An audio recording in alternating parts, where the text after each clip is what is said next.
Thanks and praise. Thanks and praise. Mail time. Actually, criticism and praise. Criticism. So, taking to the blog at the old truecrimegarage.com. Love the conversations on there. 95% of them, awesome conversations. So, for last week, we did two one-part episodes because they were shorter cases with, the one case, Mackenzie's case, is fairly new. And so not a lot of information per se, a lot of stuff that we're going to learn as they go through the court proceedings to convict that asshole. Right? So where the criticism came in on the blog, which is fine and probably rightfully so, I'd rather somebody point it out than it not be pointed out at all, was you and I got into it a little bit, but we didn't dive deep into the sugar baby, sugar daddy thing that's going around regarding that case. Yeah. I don't want to say we purposely left that out because that wasn't really the angle there. We weren't really putting an angle or a spin on it. It's more so that is something that's certainly suspected in the case. And several people said, look, that's part of the case. So choosing to leave it out is not telling us the whole story, which I get that, but we did touch upon it a little bit, at least the dangers of social media and the dangers of the, what is the wonderful internet. But yeah, I brought it up a couple times during our breaks, just because that, to me, it was kind of the reason why this case was being talked about a lot on the internet. And I did feel at the time that we kind of glazed over it a little bit. Oh, I definitely think we definitely, just kind of smoothed it over a little bit. But, yeah, it's one of those things, though. It's difficult to really tear through that part of the story of that case because the police, their statement has been that we don't know the interaction between the victim and the killer. And I'm sure that's something that we're going to learn as things come out and as this goes to trial. And I think maybe that's when it's better to be discussed, because I'd hate to. We're talking about a young woman who had her whole life ahead of her, and this guy chose to be a monster, and we talked about him being a budding serial killer, and he ended all that. He ruined all that. He destroyed all that. And I think for me personally, my feelings and thoughts were just rather than go into this big time, and I didn't want to get in a situation where it was almost victim blaming, because that's not any part of the story or any part of that case. And so I felt like really diving into that, we would be, because the police's official statement is we do not know exactly the relationship or whatever interaction these two had with each other leading up to the abduction, because let's keep in mind she was abducted. I felt that we would be doing Mackenzie and her family just a big injustice to really dive into that and not really knowing exactly what it is. Well, here's a bunch of questions that we don't know, right? Right. One, is this the first time that she met with this guy? Right. We don't know. That's the answer. We don't know. Right now, as far as the information that has come out on the internet, we do not know. We also do not know, like you were just saying, there are women that go on to dating websites and to apps, dating apps, and basically sign up, and they, and this is kind of what she was talking about, what Mackenzie was posting on somebody's Facebook page, basically explaining you can go on these apps and you can use these as tools to meet men, but with your description and what you're laying out, you're basically stating, here's the kind of relationship I want. A sugar baby relationship. Now, we do not know, and you brought this up in the show, we do not know based on other social media, based on other applications. How many apps was she involved in? Was she using this? Because one of the listeners was like, she was working as a sugar baby. I don't know if that's actually what it's called, Right. But if it is called that, is it possible that she had a Tinder app or a Bumble app or some kind of dating app that she was using just for her personal use, that she was looking for an actual relationship and not a sugar baby, sugar daddy relationship? These are things that we don't know. So is it possible that she met this individual? Again, did she meet him before? Did she meet him in the sugar baby context, or did she meet him because she liked him and she wanted to try to have a relationship with this guy? Well, and it's completely unclear too if he was even presenting himself for who he is. He could have been pretending to be somebody else, pretending to be somebody that he's not. They could, and we pointed this out too, there could be a total misunderstanding on why they were meeting that night. That's just not known to us looking in. That's one of those weird cases where it's like, if we would have covered it a year or two after they solved this case, you'd probably get a lot different story from us regarding this, because we would have more information. We would have more of the facts, and we would have more stuff to state on that. I mean, who knows? This could turn out to be a situation where she was going there under the pretenses of something completely different, that could be totally innocent on her end, and now we're sitting here, and that's why. Right. But again, here's the issue. I think the issue with the listener is going, this is how I found the case. The headline read "Sugar Baby is missing" or whatever the stupid headline was that kind of got them to go, oh, what's this all about? Then they read a little article, and then we covered the case, and they were like, oh, what do I know about the case? And we left out like the one piece of information that most people knew about the case. And I think that's which is not confirmed.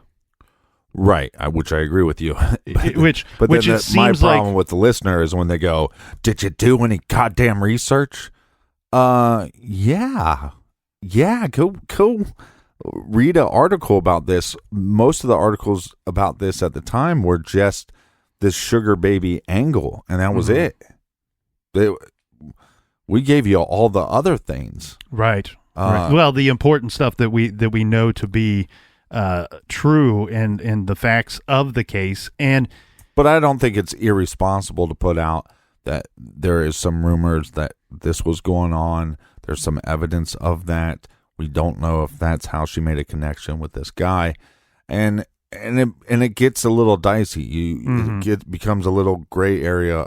You don't want to victim blame, but at the same time, I think that we have a responsibility to say, okay, even if this was that she met this guy through an app, not through like a sugar baby, sugar daddy connection, but she just met this guy as far as dating, and this was the first time she met him, it's not a good idea to be meeting somebody that you don't know in the middle of the night at a park. Oh yeah, right. That's not right. responsible. And or maybe anywhere in the middle of the night. Right, but what is sad is that we live in a society that if you say that we don't know little things, so we can't say for certain. But what we can say for certain is, again, we can't even say this for certain because they might have met a couple times. Mm-hmm. And then can you fault her for meeting this person late at night that she possibly has met a couple times? Because we know that there was a text history. We know that there was exchanging of photos. But again, we don't know if they met up for drinks. We don't know if they met up for coffee. Right. We don't know these things. But if they didn't, this is very irresponsible. People need to be careful because there's so many sickos out there. There's animals out there. There's monsters out there.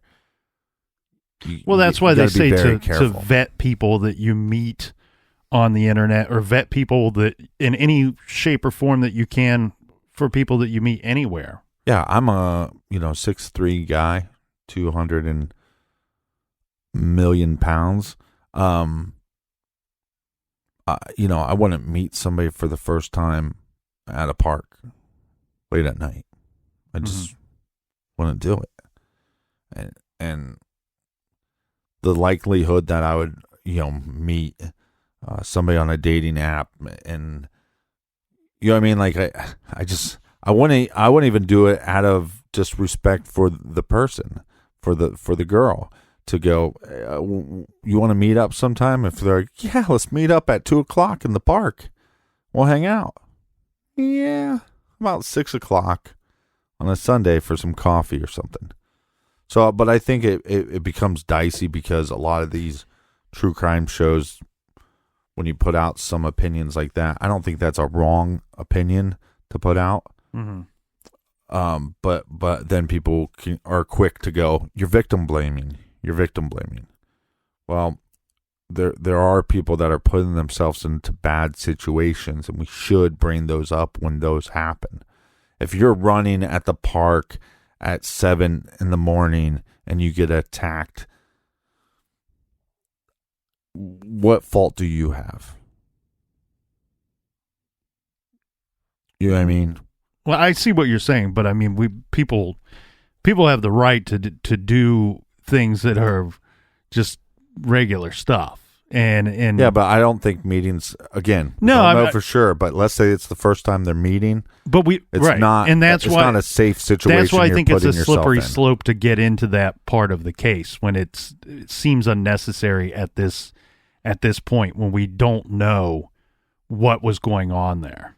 Well, maybe it doesn't seem necessary, but I think it is necessary because these situations keep happening. This is a newer case, right? And I think part of what we should be trying to do as a community is say, look, she didn't get anything that she deserved or anything like that, but it's just be careful, put yourself in the best situations, and try to stay in safe situations. And I don't think that's wrong to say.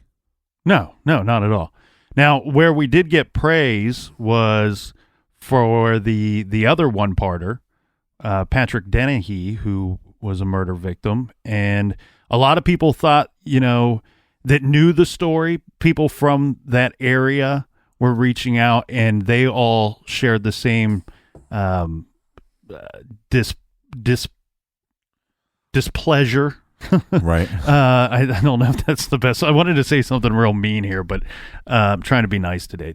Good vibes. But a lot of people pointed out, hey, I was worried that the story was over, and then you guys came right back in with the Coach Dave Bliss is a jerk, and went into that angle of the case, and that was kind of cool to hear that a lot of people, because sometimes you come down and you I was not worried about being too harsh on Dave Bliss because I think he's a real dirtbag.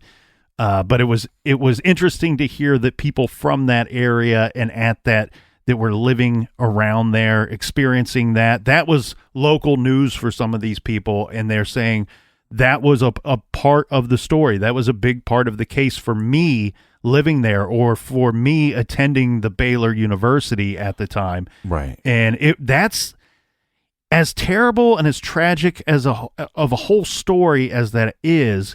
It's the basketball program and the head coach's actions that are really they're shocking at the, you know what I mean? Because you when you dive through that investigation and that murder investigation, what may have happened in that case, you almost think like, shit, I can't take any more of this. This is just, one misdeed after another. And then the story's not over yet. You find out that the victim has been killed. This young man was murdered. And now we got a coach that wants to blame his misdealings on the victim. Yeah, and here's what I'm confused about, so maybe you can clear this up for me. So I kind of the way I took it was that he came out and he said, this guy was a drug dealer and basically he was putting himself in really bad situations. Again, victim blaming, right? Right. But then the documentary came out about this, and I thought that he the coach anyways, like backpedaled on his comments.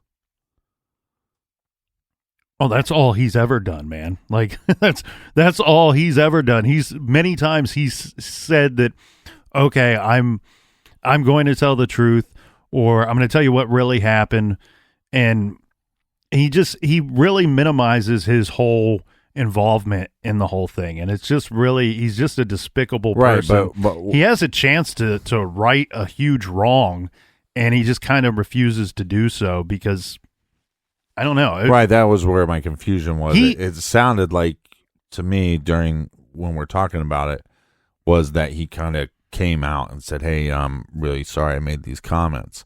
But then when I was looking back at the documentary to like do these little promo clips, I was like, "Wait a second. He doesn't really back down on this. He basically kind of doubles down."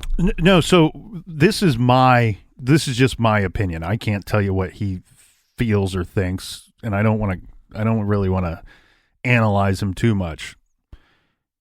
But my opinion of Dave Bliss is a man that feels like a victim himself, that he was doing a bunch of wrong stuff, and he only got caught because one of his players got killed by another player. Right. And I truly think at the end of the day, he thinks of himself as a victim. That, I would have been able to just keep doing my thing, but this terrible thing happened and I got outed because of it. But I mean, it's so slimy, so incredibly slimy to have a young man get murdered by another one of the teammates, and then behind closed doors, you're trying to convince the other coaches we need to paint the victim as a drug dealer because we have this money that he was getting, the player was getting, right, that we need to make up for. And if we can't have it coming from us, so it has to come from somewhere where they can't trace it. So, he was involved in drugs and a drug dealer, and that's how he was getting that money to pay for this vehicle and to pay for his tuition and things like that. And well, right, but I think also, not to play complete devil's advocate here, but it's like it's one of those things where somebody says, "Hey, person is doing A, B, C, and D." We don't really have evidence of that. We don't have evidence of Patrick doing this. But is it possible that he was, because there's, I know a lot of friends that have at one point or another bought some weed, maybe sold some weed. I wouldn't consider them drug dealers. But is it possible that that's something he did every now and then, and that the coach knew about it? And yes, he feels like a victim himself, but he's also trying to put some light onto the context of what happened. No. I mean, we're talking about, okay, let's say somebody buys a bag of weed and sells half of it to their friend to so it doesn't cost them as much. We're talking about thousands of dollars that needed to be made up for. Right. He has to paint him as a legit drug dealer, as somebody that's bringing in thousands of dollars to cover these expenses. And not only is he doing that, he's trying to convince the other coaches who know better that this is what was going on. And it's not necessarily about for Bliss, it was about him saving his own ass, and he conveyed that to the coaches in almost a threatening manner, saying, "Look, I've been coaching for 25 years. There's never been any suspicion that I've ever done anything wrong, so I'm not worried about that. I got a clean record here." That's his, as a head coach, he's trying to bully all the coaching in college is, look, some of these people make a lot of money as a head coach. A lot of these guys, and women that go into coaching for years. They work shitty jobs. They make no money. They move all over. Their families half the time hate them because they can't stay in one place sometimes longer than in one season. And they work these terrible jobs to get to make their way up and through the ranks to be a head coach, to be somebody that can get finally what they deserve in a good salary, right? And work at a prestigious university. And he used Dave Bliss not only tried to blame the victim of a murder for all of his own misdealings, he tried to bully all of his underlings, all of his coaches that were under him that probably questioned, should I just fold and follow this guy into the light? Should I just go along with what he's saying because he is a successful head coach at a prestigious university and I'm some guy that's trying to make my way up? And it's just the dirtiest, slimiest thing I've seen in a while. And actually, to be honest with you, when we put Patrick Dennehy's case on our case list, I actually didn't know any part of that story right at the time. That was just something that I stumbled upon. Now, in all fairness to the listeners, I have not seen the documentary. I believe it's called Disgraced. Yeah. I've not seen that documentary. I guess it was this is why I hate my cable company. So it was a Showtime documentary, and I think it's probably about 5 years ago. Now, I've heard good things about it, so I really wanted to watch it when I, through the research, stumbling upon, there's this documentary out there. My Showtime on demand on my cable does not, if you type that in, it's like it never existed. It doesn't know anything about it. But if I get onto my Amazon app, I can very easily find the Disgraced documentary, and it says, if you sign up for Showtime on Amazon, you can watch this free with your Showtime subscription. So for whatever reason, the really good people and smart people at Amazon Prime are able to figure out how to have that documentary for your on-demand portion of your Showtime there. But apparently my cable company limited on what they're offering, and I wasn't going to get a second subscription just to see it. I think they should have just had it on my Showtime already. No, but what I was trying to say is, if you listen to some of his comments, like, look, I mean, it could be as simple as this guy is just a bold-faced liar. He's just trying to throw everybody under the bus, blah, blah, blah. He's a dirtbag. That's very possible. I'm just saying, if anything that he's saying is true, because just the way there's just this. Then what, though? I don't understand. If anything he's saying is true, I don't. You're losing me here. He wasn't a drug. You'd have to watch. You'd have to watch the documentary to see those comments. But it's just the way. He wasn't a drug dealer. The only person that ever tried to say that was Dave Bliss. We don't have any friends, family members, nobody saying that. When his body was found, they did toxicology report. No alcohol, no drugs found in his system. There's no evidence to back any of that stuff up. And the compartment that I put Dave Bliss in is, how do you know he's lying? His lips are moving.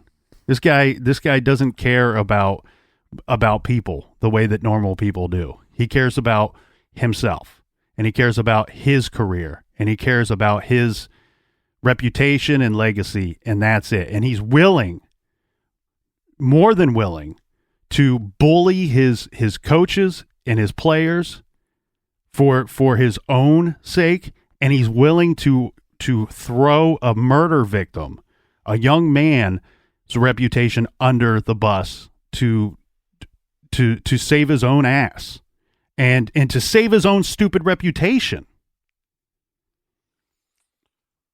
Yeah, it kind of reminds me, even though it's quite different, but when we're going over the case, I haven't seen the movie in a while, but Above the Rim, remember that?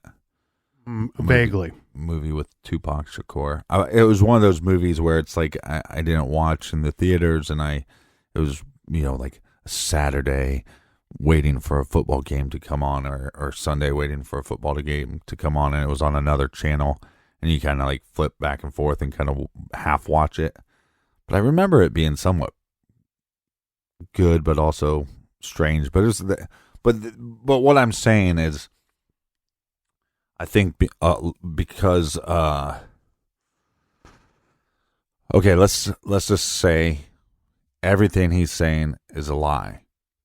But I think some of the reason why he has been able to get away with some of that is because of these coaches. All these coaches, like you said, they work their butts off to get into positions where they're actually now making money. And if you watch like a movie like Blue Chips or whatever, it's like some of these coaches are willing to do anything and bend the rules, and they almost become like gangsters. And that's why I bring up Above the Rim, because it's not just as simple as like, yeah, we know that these kids are kind of bad kids, but we're going to bring them into our system. The bad kid is coming into a system that's already corrupt. You see what I'm saying? I'm totally lost here. Okay, you take who's the bad kid in our story? No, what I'm saying is, because of Bliss's statements and because this has happened so many times, they always, in any of these situations, the athlete is normally the one that gets thrown under the bus. And now we have a situation where you have a dead athlete, and then this coach is going to throw him under the bus. And who was thrown under the bus? Patrick. That's who was thrown under the bus. Did the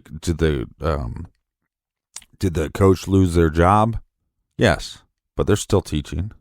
They're still coaching. They went to another university. Yeah, are they making less money? But they're making something. And then they get fired because the documentary comes out, and he still gets another job.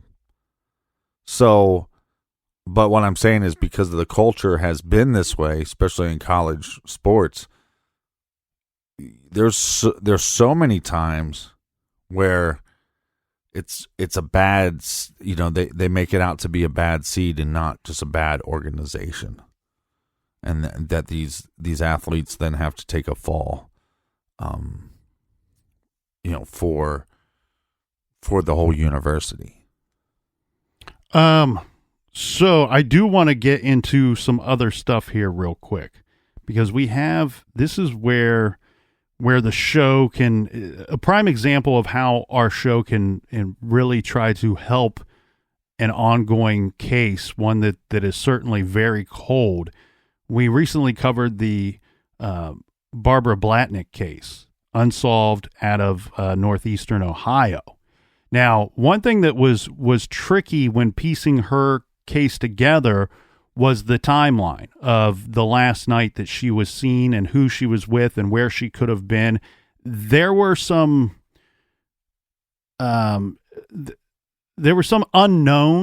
about that timeline and about where she was and who she was with and all that. And I don't even know if unknowns really fully describes it, because we have her friend who came forward, Michelle, who fills in some of those blanks and has said, she was with me from, this time to this time when we were at the pub together. Mm-hmm. But one thing where the listeners helped out big time, and this is going to be important here. It's a way of trying to fill out that timeline, because this thing is still unsolved, and maybe police have never spoke to the guilty party. Maybe the police have never talked to people that know of that guilty party or what was going on that night. But if we can start to correct the timeline and start to fill in some of those blanks and some of those missing pieces, then maybe that person gets looked at some point, and maybe we can point people into the right direction. So, through a lot of back and forth, and what we have is some clarification on that evening. And it's pretty simple stuff, but follow along. It's one listener responded on the blog and pointed out, hey, there were 2 bike shops in that area. And what we were referring to, the bike shop, was this Motorcycle Specialties, right, which was located on Warner Road. Now, the person on our blog stated there were 2 bike shops. There was a bicycle store and there was a motorcycle store, this Motorcycle Specialties. And the person on the blog said that they believed that both stores were owned by the same family. Here's what we did. We took that information, took it back to people that lived in that area at the time, people that were close to the case, and said, look, there seems to be some kind of discrepancy in the timeline that we delivered on the show, and this person is presenting this tidbit of information that we would have no way of knowing, not growing up in that area, living in that area at the time. We want to figure this out and see if we can correct this timeline, at least for her family and for her friends that are still being active in this investigation. So what we figured out was there are, in fact, 2 stores. There's one called Motorcycle Specialties that we mentioned on our show. That was located on Warner Road. The other store that many in the neighborhood referred to as the bike shop. And remember, Captain, we were just kind of saying that people in the neighborhood probably just referred to Motorcycle Specialties as the bike shop. What they were referring to is another store. Mm-hmm. And this store was just simply called Bikes. And it was located on Turney Road. So a completely different store. I could not get confirmation that the 2 stores were owned by the same family. So that we don't know regarding what the poster put on our blog. Right. But what we can confirm is this, that the other store was called Bikes. It was located on Turney Road. Now, what's interesting there is in our timeline, we had mentioned that Barbie said that she was going to a party on Turney Road. And then there's other people saying, hey, kids that age and some young adults were partying at this bike shop, in a basement at this bike shop. Well, what we were able to figure out is we don't believe that she was ever at Motorcycle Specialties. We actually believe that the Bikes store on Turney Road is where she may have gone at some point that afternoon or evening, because through clarification, what we're told is, and we do know the owner of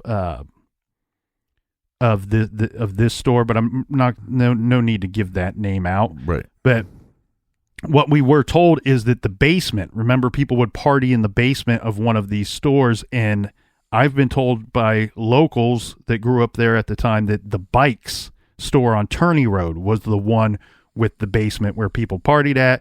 And for clarification, it sounds like the Motorcycle Specialties has nothing to do with that night, with that timeline, that it was not, Barbie would not have partied there. So interesting stuff.